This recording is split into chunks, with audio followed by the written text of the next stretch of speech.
Good afternoon，各位午安哈。我希望你们没有吃得太饱，然后我怕等一下你们全部睡着，所以我选择这个课题，就是说，与其我跟你们讲一些东西，我就说其实我是问一些问题，然后让你们来自己想一想。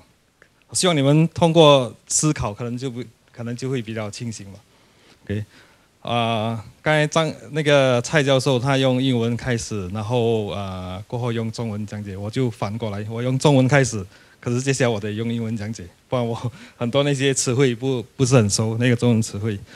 然后一方面我不晓得 Paul 会不会听到那个翻译 Paul 他刚才讲了一个挑拨离间的话，他就说新加坡都可以做出那个 white space 的那个 regulation， 为什么台湾不可以？他其实在挑拨离间，所以我想用中文，可是问题他可能听到翻译了。哦 ，OK， sorry， I go to English now. Okay, so okay, I'm from the Singapore Institute for Infocomm Research under A*STAR. So I will share a bit about what we are doing. This is the agenda for my talk today. I will start with about what is I2, in case some of you don't know what is I2. And I will touch a little bit on the TV white space from the ecosystem perspective, and start with device, geolocation database, and some further thoughts. So due to the coverage is actually a little bit wide, I will not be able to go into detail in each one of them, but I will actually touch on the topics, each one on the surface, and then if you are interested, we can discuss in more detail.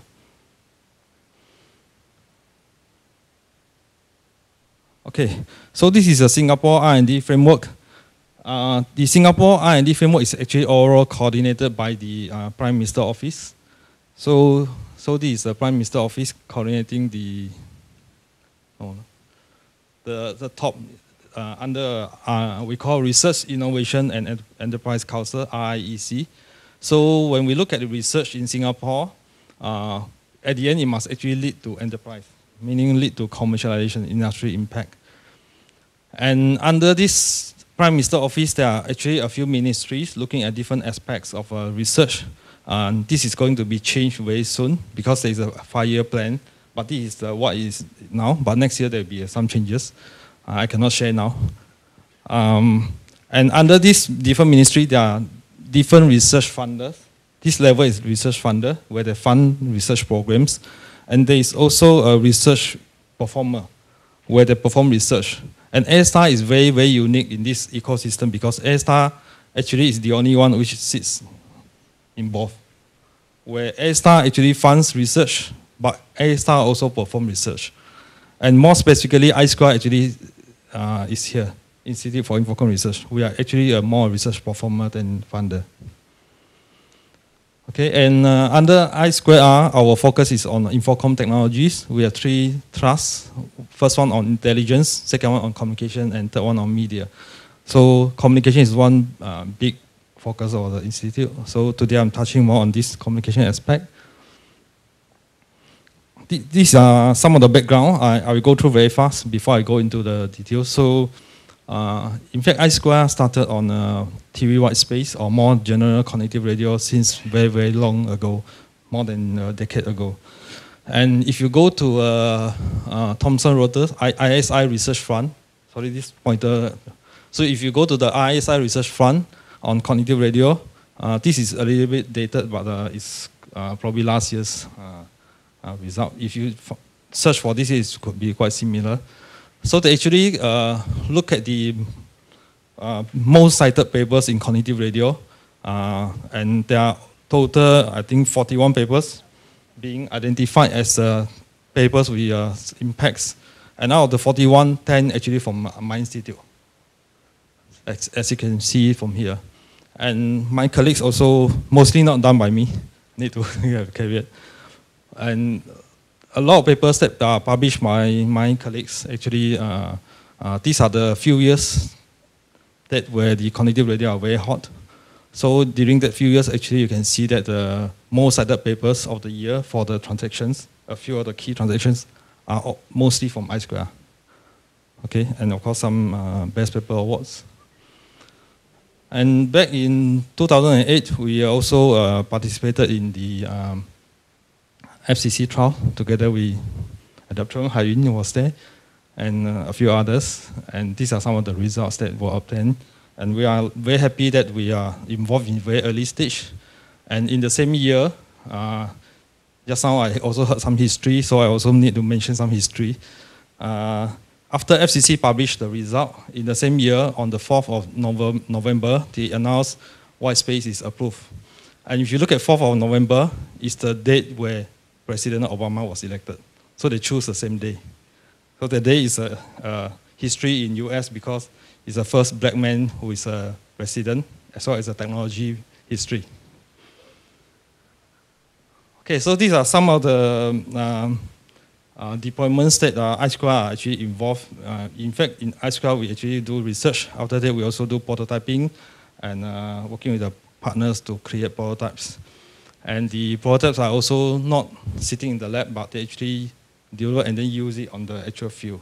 So these are some of the deployments that are being done in Singapore as well as some other places. So in Singapore, actually, I just mentioned one. The HDB is the Housing Development Board. It's like apartment in Taiwan or other places. So this Housing Development Board in Singapore, they actually put solar panels on the rooftop, and they need to aggregate the data together. And these solar panel readings are actually gathered through TV white space. Okay, second part, I touch a little bit general first before I go into some of the not so technical, but more on the technical aspect. I drew this chart to actually a little bit echoing what Paul mentioned just now. Paul mentioned when the cost of the device or the connectivity drops, then there will be more and more people who can afford. So as you can see from here, this is actually the current telco cost of serving the broadband. And the x-axis, the horizontal axis, is the people that we have in the world. The first billion are the richest people.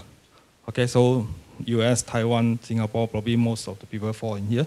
Second billion is the later second richest, all the way to the poor people here. Okay.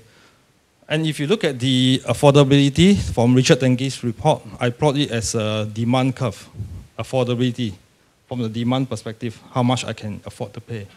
So in developed countries,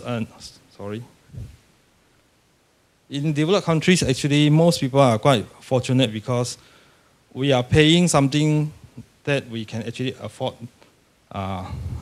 pretty well, even though the cost is actually, serving is very low. And one of the reasons the cost of serving per customer is low for the telco in this market is because the infrastructure is ready.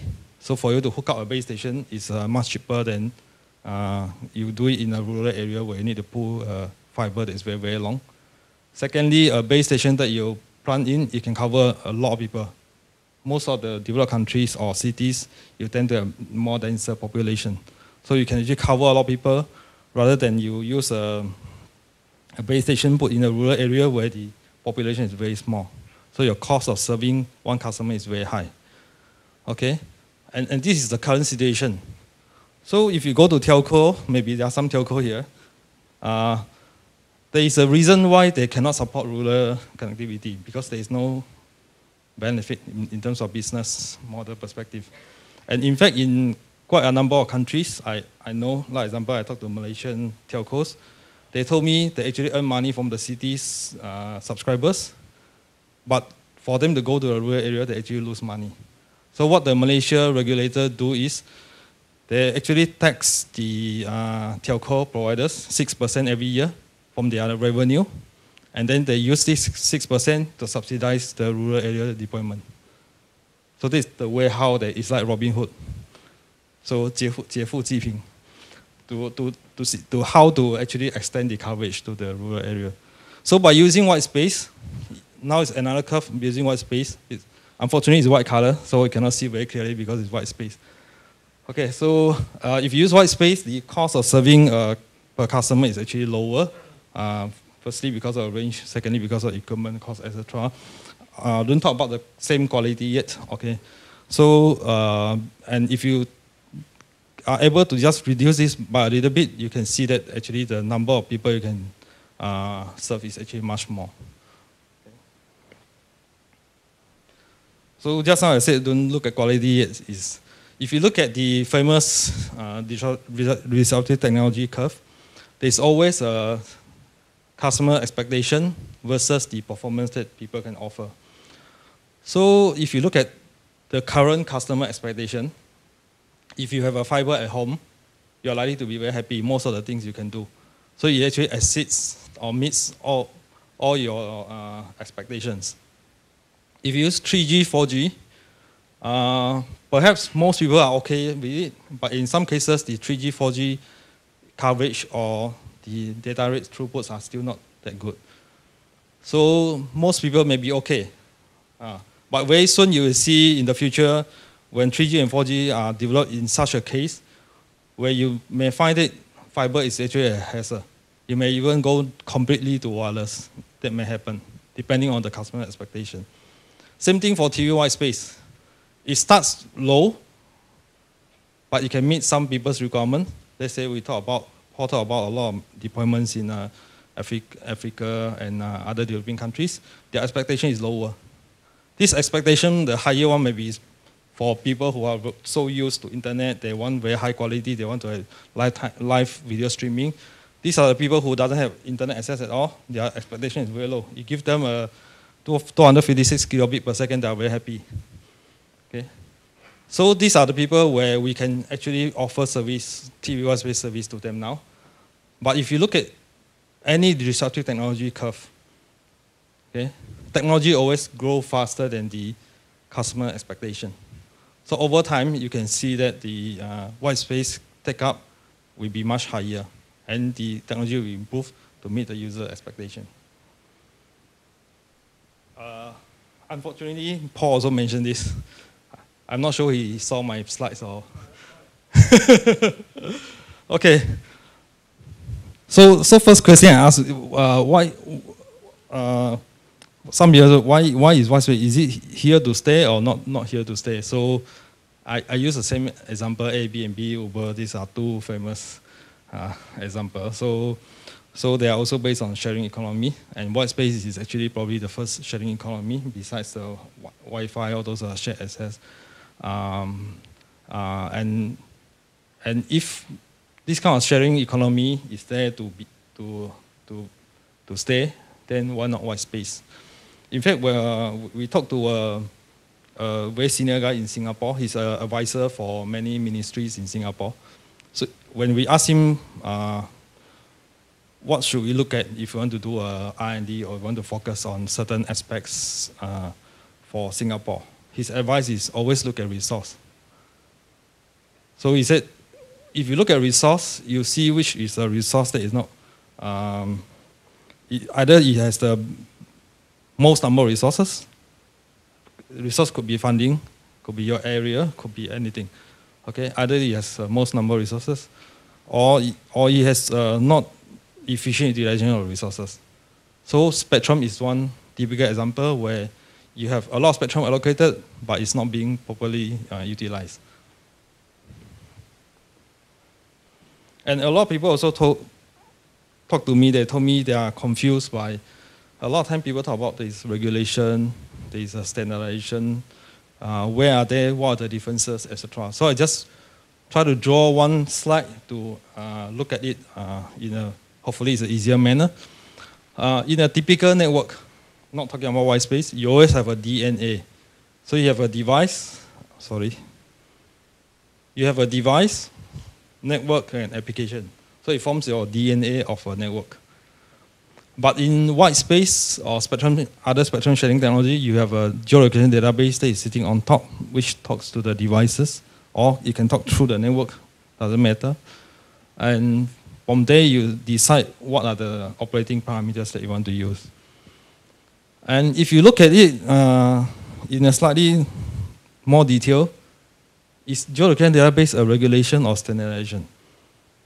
Even though we mentioned there is a pause standardization for database, it sounds like standardization. But in my opinion, database is more regulation. Why I say that? Because regulation actually defines how spectrum is being used, how is it being shared, what are the operating parameters you can use, in order not to interfere with other systems. So database actually falls under this aspect where it's a mechanism to help you to get the spectrum. As to how you use the spectrum is another issue.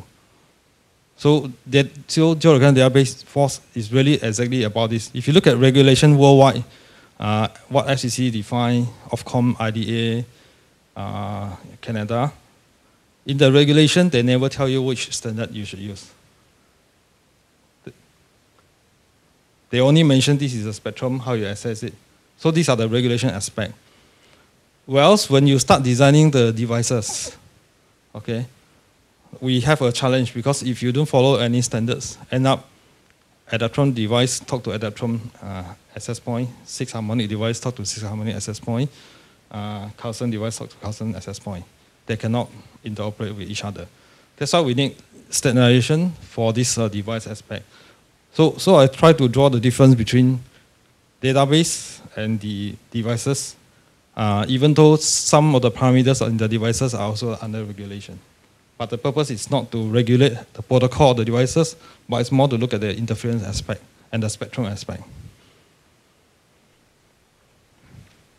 And why are regulations different everywhere? If you go and look at the regulation or white space, you almost cannot find 2 regulations that are the same. So it's a good news and bad news to me. Bad news is probably the ecosystem is still not that mature enough to have everybody coming up with the same regulation worldwide so that it can operate. Good news is actually these regulators are continuing improving the regulation to make it more friendly, and they actually look at each other, and hopefully by doing so, at the end we can actually end up with a better regulation. And for people who came in later, you have a lot of advantage because you can rely on what people have developed, and then you just modify from there. And also now, another question, why are there so many TVS standards? Some people, when they talk to me, they thought TVS is only one TVS system. It cannot have multiple. Even some very senior guy who are supposed to be very experienced in communication, they told me there should be only one TVS space. But I told him I disagree. You don't talk about TVS space spectrum, you look at 2.4 gigahertz spectrum. Okay, is 2.4 gigahertz spectrum only having one system, only having one standard? If you look at it, it's not right. You have Wi-Fi that is using 2.4 gigahertz. You have Bluetooth that is using 2.4 gigahertz. You have Zigbee that is using 2.4 gigahertz. Even your baby monitor, some remote control, etc., are also using 2.4 gigahertz. So that's why when we talk about TV white space, it's a mechanism for you to get spectrum, but at the end, how you want to define, how you want to use it as a standard is a different story.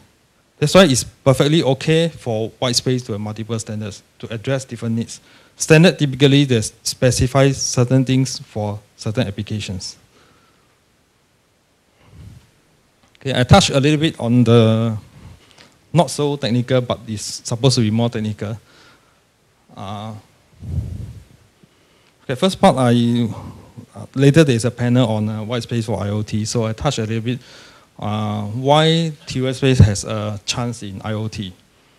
Okay, if you look at TVS space, I mentioned just now there are so many standards, and the standards are application dependent. So same thing is actually application dependent. People use white space for broadband in most cases, but can we use white space for IoT? So I drew a chart on this. If you look at the typical IoT architecture, you have a network operation center, typically sit in the back end. You have devices that are actually on the field itself measuring things. and the device connectivity are actually done through the network. And if you look at networks, it's actually not one network. You can have network that is wired, fiber, Ethernet, etc. You can have network that is wireless, could be 3G, 4G. And you also have people using Zigbee, TV white space, Wi-Fi, Bluetooth, etc. as an IoT network. Okay, so if you look at it, I try to plot it in the scale of backhaul, using it as a backhaul, or using it as a last mile. Of course, there's a middle mile in between. Okay, so a lot of people, when they use when they mention IoT network, they tend to actually look at only one particular wireless connectivity option. But in reality, there could be multiple. Okay, I could actually use, say, example, I could use Zigbee to link up all my smart meters. And then I send the Zigbee to my nearest gateway. My gateway, I can use TV white space. And white space actually probably can aggregate a few clusters and then send to another concentrator. The concentrator probably can go back through 3G or fiber. So it's actually a selection of many different possible connectivity options. And from there, what I see white space having opportunity is either we use it as a middle mile because it has better range benefits, or we can use it in the last mile if it supports mesh connectivity. If you're mesh, then you can actually cover a lot more compared to just a point-to-point or point-to-multipoint TV white space. I didn't touch on the white space for backhaul yet because this is a little bit tricky, because otherwise it would be like a nationwide network. And nationwide network, I think there are some other considerations I will share in the next slides. Okay. And also, there are also some thoughts on when it comes to low-rate IoT system, a lot of time the requirement on this device cost is also, they want it to be very cost-effective, very, very low cost. But if you look at the white space spectrum that is available, it's actually very, very wide. So it's a good news and bad news again. When it's wide, you have opportunity to actually offer broadband connectivity, very high data rate. But when it's broad, it also causes you problem because the cost of designing a radio to support this wide range of frequency is actually higher compared to a narrower band. So, or not only the device, but the antenna aspect as well, wideband antenna. Okay. So there are also some people are actually discussing whether the regulator can actually allocate some spectrum for low-rate IoT within the white space. So if you look at white space, it's no longer a white space homogeneous, but there are certain parts where you actually allocate it for IoT, and you make sure there are spectrum certainty. And from there, I can design an IoT device that is targeting narrowband instead of wideband, but I can still use the white space frequency. Okay, so this one I'm trying to address the issue just now I mentioned about white space as a backhaul. Okay, this chart is actually from a research report. I got it from a report from Nokia. So Nokia is looking into LTE-M. Okay, but if you look at this is IoT. This is IoT. Okay, if you look at the projection for LTE-M, it's actually very, very low. The volume is actually very low. It's unlike people say, a lot of people, they ask me, since LTE is talking about LTE-M, why are you working on TV white space? There's no more opportunity for white space. But if you look at the projection from this chart, it's not. LTE-M is actually very small, a small market. And the low power wireless access like LoRa or Sigfox, they actually have a slightly more market share. But the larger chunk of the market share actually is in the fixed and short range radios. Okay, so if you look at here, just I mentioned backhaul is things like LTE-M. Let's say cellular operator that actually set up an LTE-M network. You imagine who will use LTE-M. If you are say Taiwan Power, you actually have many meters all over the countries. Would you want to pay, I don't know how much, maybe US dollars, say $5 per month, per meter, to pay to the telco operator where you got tens of millions of households, or you would rather be, I think, probably more than that in Taiwan, or you would rather be having your own network and you aggregate them together before you actually send out through, say, 3G or 4G. So by doing so, when I look at cellular LTE-M, the market that they can serve is probably for enterprise, where the number of devices that I have is actually low. If my devices is low, why should I set up my own network? It's very costly. If my number of devices is low, I would rather go to LTE-M directly. But if I'm like Taiwan Power, which are very powerful, a lot of devices, I might as well have my own network. I aggregate first before I send to you. So because of that, that's why you see the fixed and short-range one actually are having a lot more market compared to the other technologies. Okay. And another reason why, I would say good news, bad news, or white space again, there are always a lot of things, two sides. Bad news or white space is because of the frequency, it can travel very far, it can penetrate through obstacles. Bad news of this low frequency is the antenna is actually becoming much larger because of the wavelength is large. So you need a larger antenna for TV white space. Okay, and this probably is a killer because if, say, you are working on IoT, typically the device needs to be very small. Even though your white space can have better penetration, better gain, but when it comes to the antenna with the same size compared to 2.4 gig or 5 gig, probably your gain actually reduced quite significantly. And your total margin actually is not better. So people are also looking at, like in our institute, we actually look at how to use the circuit system as part of the antenna. So we have done this, and we don't need a separate circuit for antenna. The whole TV space itself become part of the antenna, be it in the radiator plane or in the ground plane. So by doing so, we can actually have a 1 + 1 less than 2. Okay, some thoughts on geolocation database. A lot of people also have misconception that database actually protects the white space network, which is not the case. Actually, geolocation database does not protect TV white space network. Geolocation database only protects the incumbents, the current one, at least the current one. Okay. But of course, we can ask the question, why not? Why it only protects the incumbent? Why a lot of people think it will protect the white space devices, but it's not. But moving forward in the future, of course, why not? So it's a question for us to actually address. So this is a part a lot of people ask me. They said it's very interesting. Singapore tries to do this high priority channel. In fact, PCAS, just now, Prof. Chai also shared about the PCAS 3-tier access. So Singapore HPC is a little bit similar to the 3-tier access, except for the detail mechanism could be slightly different. Okay, so we started with this HPC because same thing. A lot of time people ask me questions, so I start thinking what happened. So the reason why I proposed HPC to IDA at that time was because a lot of people asked me, you told me white space is so good. If it's really so good, I will foresee a lot of people using TV white space in the future. And if that happened, would it mean that there will be no more spectrum available for me?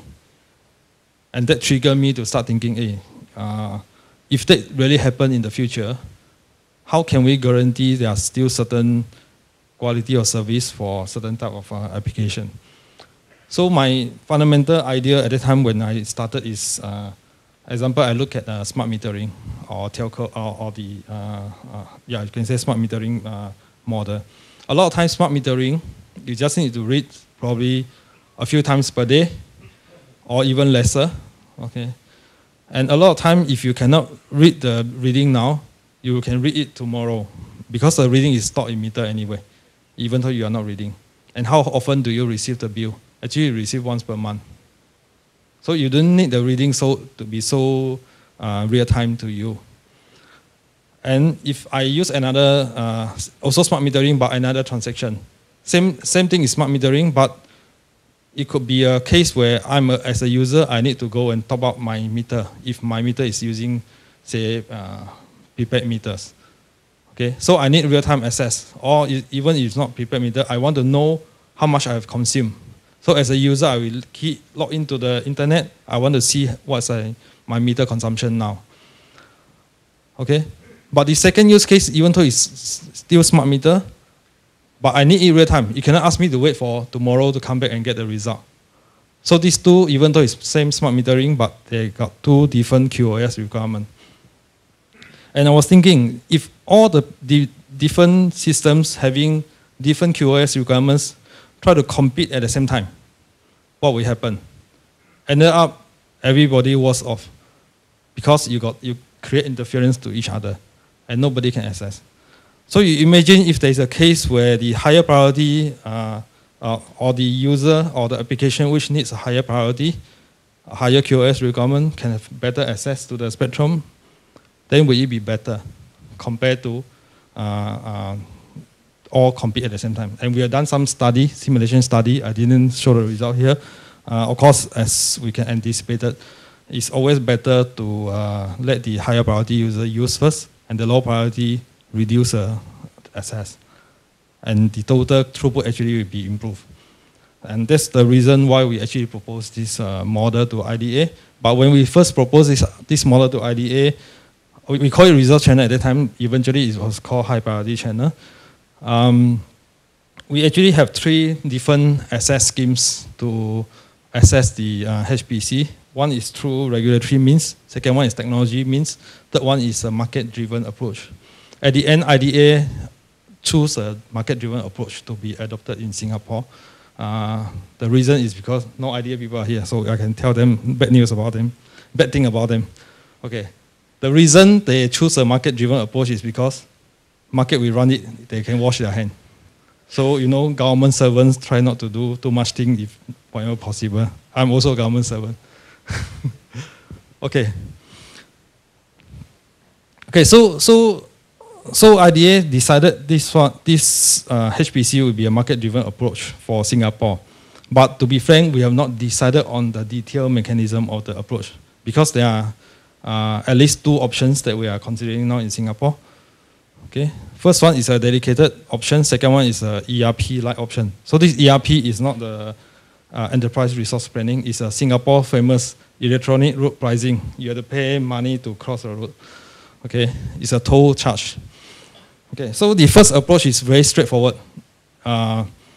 Once I query the database, I tell you this is my location, I tell you this is the time I want to use, and the database look at it, no other people competing, I give it to you. And after that, you use it in a dedicated manner. Okay, advantages, disadvantages. Advantage, SLA, service level agreement, you can have better certainty of service. Disadvantage is spectrum utilization is not as good compared to a second option. So for the second option is a ERP-like system where I would use transport to just describe. If you don't charge a toll, a lot of people will try to go through expressway, highway, and end up you jam the highway. Okay, so when you actually use toll charge to control the traffic, lesser people will go through the expressway because they will try to find other alternative routes that are cheaper. Okay, so you have a better chance of getting the better flow in the traffic. But by paying money doesn't mean there's no traffic jam. Sometimes there could still be traffic jam. But by doing so, actually, I can have a better certainty, say 95%, 99% of the time, the route will be clearer, but not 100%. But if you look at the road usage, probably it's having better utilization. Compared to dedicated, I block the time, only my car can pass through. So these two are actually having its own pros and cons, and we are still considering these 2 options in Singapore. And why Singapore choose 2 channels at HPC? Because my original paper, I wrote 2 channels as an example. Okay, another one also, a lot of these things are questions people ask me. So I just share here on what people ask me, and I try to share and then also get your feedback, get your opinion, maybe your different thinking that can actually be helping me to actually improve further as well. So another question people ask me, in Singapore, there are a lot of mission critical infrastructure or government infrastructure where they said they cannot use TVY space. And the reason they told me they cannot use TVY space is because their current network are not allowed to be connected to the internet. And if you look at TVY space compared to other network, the difference is there's a geolocation database. And the geolocation database requires you to connect to the internet. And that becomes a backdoor for potential hacking. That's why there is a problem of white space to be used for mission critical applications. Okay. So when people talk to us, then we are thinking, oh, then how should we work around this? And of course, after a long study and discussion with the broadcasters in Singapore and IDA, etc., we actually suggested a broadcast-based geolocation database, where the database is same as the normal database that we have, but instead of going through internet, you actually go through broadcast. I think you know in the analog world where we have teletext, besides watching the TV, you can switch to a teletext to get information. Digital TV also has similar things and even higher data rates. So we are thinking of embedding this information on this broadcast text aspect, and from there you can do some calculation, define some frame structure and some calculation to derive at what are the channels that you can use in this particular location, this particular time. So it's in a different manner. It's not handshaking, two-way handshaking is the one way, but it's a mechanism, alternative mechanism for you to get spectrum in a different manner. A lot of detail needs to be ironed out as well. And a lot of the big problem also people talk about white space is like companies like Google, Microsoft, they are so big, they can afford to throw money, host a database, no income also never mind. Except Paul's KPI will be affected. Okay, but then for smaller player, a lot of small player, they think this is a good business for them to go in. But if you look at short term, a lot of the current model of geolocation database, they actually only charge one-time charge to the device. There's no recurrent income. Most of them, some they have small recurrent incomes. And because of this, if you look at the business model aspect, actually it's very, very weak. You can hardly receive enough money to sustain your business. Okay. And that's also one of the reasons why in Singapore we are pushing for HPC. Because when HPC is market driven, that means you have to pay money to access HPC, even though it's a small sum. So by having HPC, hopefully it can help the geolocation database operator to have actually sustain the business. Okay, and we have also done some study on how to maximize the return for the geolocation database who operate HPC. You don't charge too low price so that your income actually become very low, or you don't charge a too high price to deter people from going in. There's actually an optimum price you can charge so that you can actually maximize your profit. So we have actually done some study on that. Another one is actually we are working with, to be fair, we work with startup, big company, telco, not so innovative. So now we are working with a network genetic, smaller player in Singapore, who is hosting database for Singapore together with startup. Okay, and this is more innovative. So this company, what they are trying to do is that when you connect to the database, they actually just get a few parameters from you, a few radio, just a signal from you. And from there, they actually derive it to form a, we call it sensorless sensor network. So why I call sensorless sensor network? Imagine if you want to deploy a sensor network, let's say Greenfield. I started a sensor network. What I need to do is I need to go to many places, I plant the sensor. Let's say I want to know what's the radio environment in Taipei. I need to go and plant many sensors, radio sensors all over Taipei, and I need to bring this sensor information back to my server. After I get the data, I need to process and then sell the insight or whatever. And every month I need to maintain the cost of I need to maintain the sensor because sensor could get spoiled, etc. I need to pay for the connectivity back to my database. So all these are additional costs. And it's very, very costly to maintain this sensor network. But imagine now I'm a database provider. I just need a server or even do it in the cloud with the very simple software for database processing.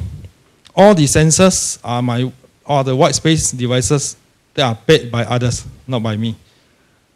All the connectivity back to the database are paid by others, not by me. So I just need to host a simple server, but I get a lot of information. And even though I don't have sensor, this is called sensorless, but I actually own a sensor network. And with this sensor network, I can do a lot of things. I can sell a lot of insights. And from there, I think this is probably one way for the business to be sustainable.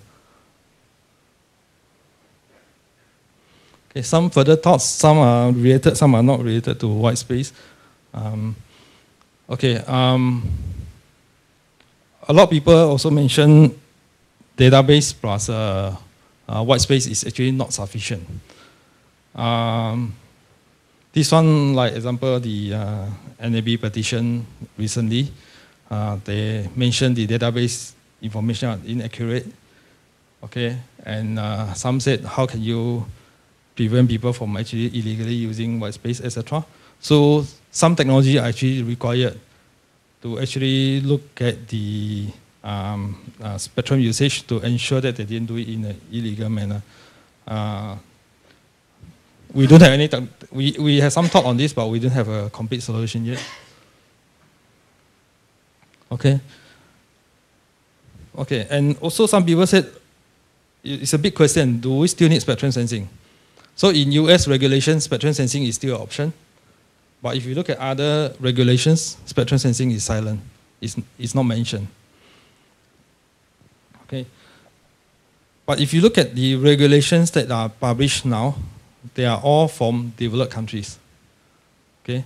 So in developed countries, most people tend to follow rules better. So you can have more control over how people use the spectrum. Imagine if, say, you use the same rules, you apply it to a developing country X, I don't want to mention which country. How can you ensure that they are following your rules? If they go and query your database, they modify whatever information they don't follow, and then they just transmit whatever channels that they want, how can you enforce? How can you? So we actually have, this one is also a question from others to us. So there are, these partners that we have, they're actually addressing the developing country markets, and they told us, you probably need to build in spectrum sensing into all these devices to ensure that they don't use a spectrum they are not supposed to use. And from there, it's actually very difficult for people to actually modify the white space device compared to if you just modify the interface to a database. Okay, I was told time's up. I got only, I think, two to three slides last. Okay, I will speed up. Okay, a lot of people, when they talk about white space, they keep on talking about, I got long range, good penetration, etc. Okay. My thought is, this is a benefit for certain application. Again, flip side is, it could become another problem for us. Reason, if you look at Prof. Chai's morning presentation again, he look at 1000x improvement. One of the 10x improvement comes from the spectrum reuse. Imagine if your range is large, how much can you reuse? When your range is large, your reuse actually reduce. So it's not an advantage, it could become a disadvantage depending on the application. But I think better wall penetration is probably a better advantage compared to range. Okay, so what will be the next steps? If you look at it fundamentally, from a lot of study that people have done, spectrum utilization low is a reality, no doubt. So we know that the current way of using spectrum is not efficient. Okay, so white space is just a start, not the end. It's just one of the first technologies that are being adopted to exploit this kind of phenomenon. Okay, and the same concept can be applied to other bands, including license band. So here I'm thinking, can the regulators actually reserve some license bands as common pool? What I mean here is, let's say I have 9 channels for 4G or 5G. I have 3 telecom operators. The current way of allocation is typically 3, 3, 3. So each one get 3 frequency, and then you go and deploy. There's no common pool. But as you know, for the telco operators, some places they use up 3, some places they use 1, some places they use 2. So it's not all the places all the time they use all 3 frequencies. Okay, and if say I'm now a regulator, instead of allocating 3, 3, 3 to 3 operators, can I allocate 2, 2, 2? I hold 3 as common pool. And for the telco operators to use these 3 common pool, they need to go through similar things like database. I go and book as and when I need it. So by doing so, would I actually increase the spectrum utilization? Would I actually reduce the cost of broadband? The reason I said that is because one of the significant costs for telco is actually the spectrum. If I can buy lesser spectrum and use it only when I need it, will I actually save the cost and then pass it down to the consumers? Okay. So last one is an advertisement for our Asia Pacific Spectrum Innovation Group. So Jeffrey is there, Ayun is there. So we are actually trying to set up this group for Asia Pacific. We think that this is just a snapshot, it's very long, so I just mentioned a few key points. We actually want to promote the adoption of white space or other spectrum sharing or spectrum innovation technologies. Initially, we started with Singapore for our own group, then Taiwan also adopted some pilot group or trial groups formation. And we think it's probably a good time for us to expand it to Asia Pacific, especially for those more developing countries where they don't have capability to develop all this on their own. So we want to actually extend this to a larger audience, and hopefully you all can support this activity. For more information, please contact this email address. SWSPG, the Singapore White Spaces Pilot Group. MT is a management _ at isqua.star.edu.sg. Okay, thank you. Thank you very much, Dr. Chua Hu. Thank you.